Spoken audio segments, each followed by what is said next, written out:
YouTube channel Khimji કાચરિયાના માધ્યમ દ્વારા સત્સંગ સાંભળનારા સર્વ ભાવિક ભક્તજનોના હૃદયમાં બિરાજમાન પરમાત્માને મારા પ્રણામ।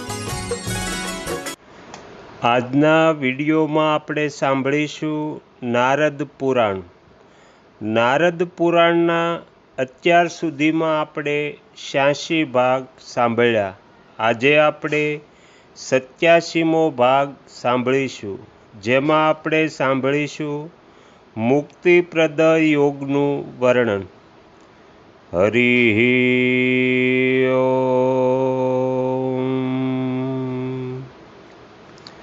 સનનંદજી કહે છે, હે નારદજી, કેશી ધ્વજના આ અધ્યાત્મ જ્ઞાનથી યુક્ત અમૃતમય વચન સાંભળીને ખાંડિક્યએ પુનઃ તેમને પ્રેરિત કરતા રહીને કહ્યું, હે યોગવેતાઓમાં શ્રેષ્ઠ મહાભાગ કેશીધ્વજ, તમે નિમિ વંશમાં યોગશાસ્ત્રના વિશેષક છો, તેથી તમે એ યોગનું વર્ણન કરો।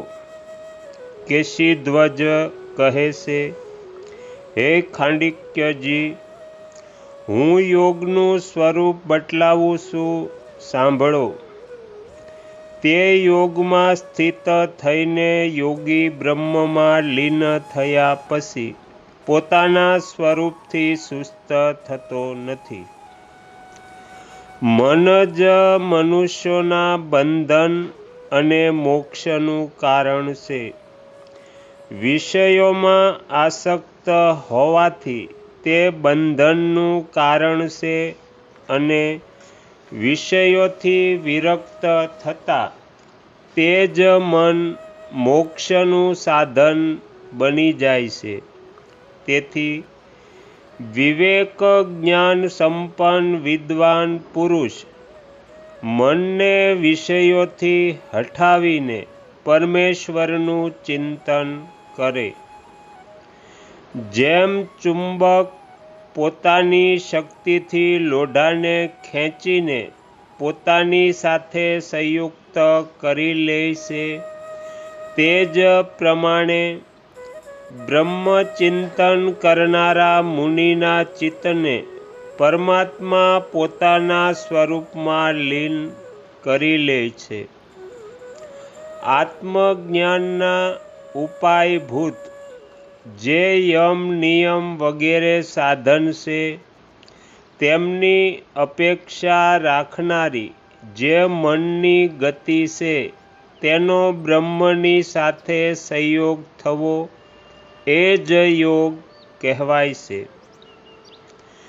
જેનો યોગ આ પ્રકારની વિશેષતાથી યુક્ત હોય છે, તે યોગી મુમુક્ષુ કહેવાય છે।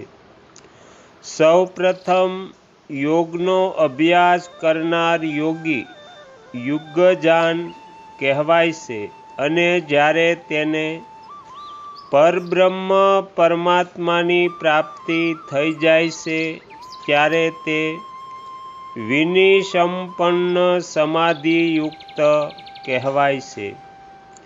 જો કોઈ વિઘ્નના કારણે પૂર્વોક્ત યોગી યુગ્મનનું ચિત્ત દૂષિત થઈ જાય છે, તો બીજા જન્મમાં તે યોગ ભ્રષ્ટનો અભ્યાસ કરતા રહેવાથી મુક્તિ થઈ જાય છે।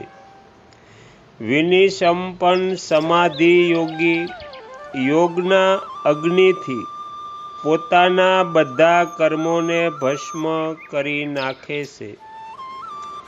તેથી તે જ જન્મમાં તુરંત મુક્તિ પ્રાપ્ત કરી લે છે।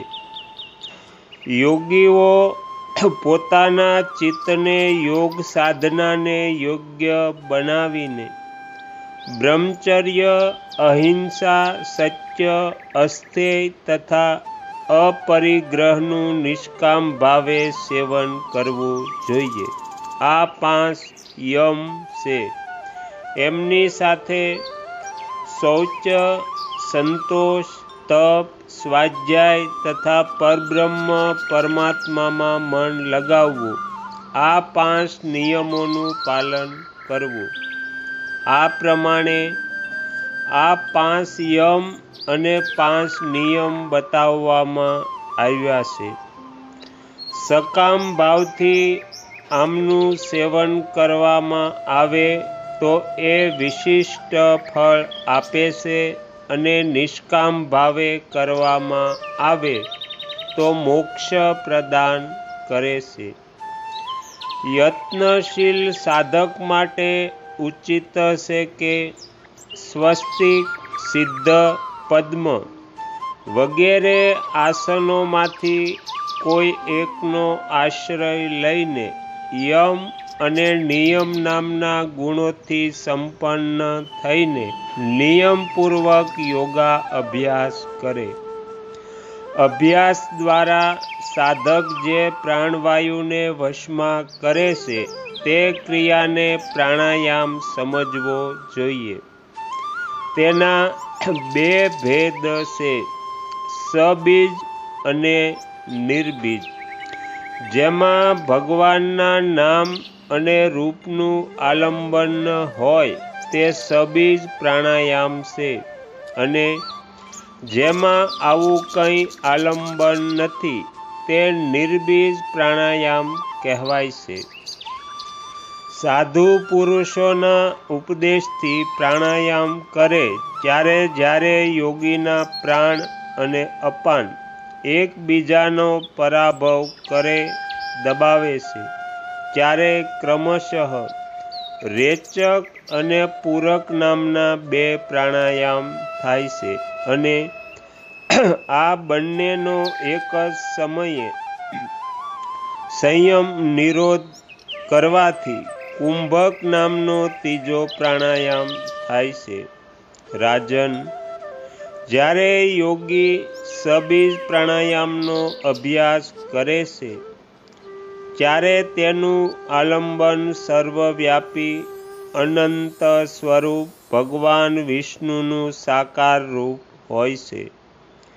યોગવેતા પુરુષ પ્રત્યાહારનો અભ્યાસ ઇન્દ્રિયોને વિષયો તરફથી પાછી ખેંચીને પોતાની અંદર લાવવાનો પ્રયત્ન કરતા રહીને શબ્દાદિ વિષયોમાં અનુરક્ત થયેલી ઇન્દ્રિયોને રોકીને તેમને પોતાના ચિત્તની અનુગામીની બનાવવી. આમ કરવાથી અત્યંત ચંચળ ઇન્દ્રિયો સારી પેઠે વશમાં થઈ જાય છે. જો ઇન્દ્રિયો વશમાં નથી તો કોઈ યોગી તેના દ્વારા યોગ સાધન કરી શકતો નથી. પ્રાણાયામથી પ્રાણ અપાન રૂપ વાયુ અને પ્રત્યાહારથી ઇન્દ્રિયોને પોતાના વશ કરીને પોતાના ચિત્તને પોતાના શુભ આશ્રયમાં સ્થિર કરવું. ખાંડિક્ય કહે, હે મહાભાગ, ચિત્તનો તે શુભ આશ્રય શું છે એ બતાવો, જેનું અલંબન કરીને તે સંપૂર્ણ દોષોની ઉત્પત્તિને નષ્ટ કરી નાખે છે. કેશીધ્વજ કહે છે, હે રાજન, ચિત્તનો આશ્રય બ્રહ્મ છે. તેના 2 સ્વરૂપ છે, મૂર્ત અને અમૂર્ત અથવા અપર અને પર. હે ભૂપાલ, સંસારમાં 3 પ્રકારની ભાવનાઓ છે અને તે ભાવનાઓના કારણે આ જગત 3 પ્રકારનું કહેવામાં આવ્યું છે. પ્રથમ ભાવનાનું નામ કર્મ ભાવના છે, બીજાનું બ્રહ્મ ભાવના અને ત્રીજાનું ઉભયાત્મિકા ભાવના છે. એમાંથી પહેલીમાં કર્મની ભાવના હોવાના કારણે તે કર્મ ભાવિત્મિકા, બીજામાં બ્રહ્મની ભાવના હોવાથી તે બ્રહ્મ ભાવિત્મિકા કહેવાય છે અને ત્રીજામાં બંને પ્રકારની ભાવના હોવાથી તેને ઉભયાત્મિકા કહે છે. તો અહીંયા નારદ પુરાણમાં આપણે 87મો ભાગ સમાપ્ત કરીએ છીએ. હવે પછીના વિડીયોમાં આપણે 88મો ભાગ સાંભળીશું. તમે તમારો કિંમતી સમય આપી એકાગ્ર ચિત્તે પ્રસન્નતાપૂર્વક આ નારદ પુરાણ સાંભળ્યું એ બદલ હું આપ સૌનો ખૂબ ખૂબ આભાર વ્યક્ત કરું છું અને આશા પણ રાખું છું કે તમને સાંભળવું ગમ્યું હશે. જો ગમ્યું હોય તો બીજા 5 લોકોને પણ સંભળાવજો. શ્રી સદગુરુ દેવની જય. આગળના વિડીયો જોવા માટે આ ચેનલને સબસ્ક્રાઈબ કરો અને જો આ વિડીયો પસંદ આવ્યો હોય તો લાઈક કરો.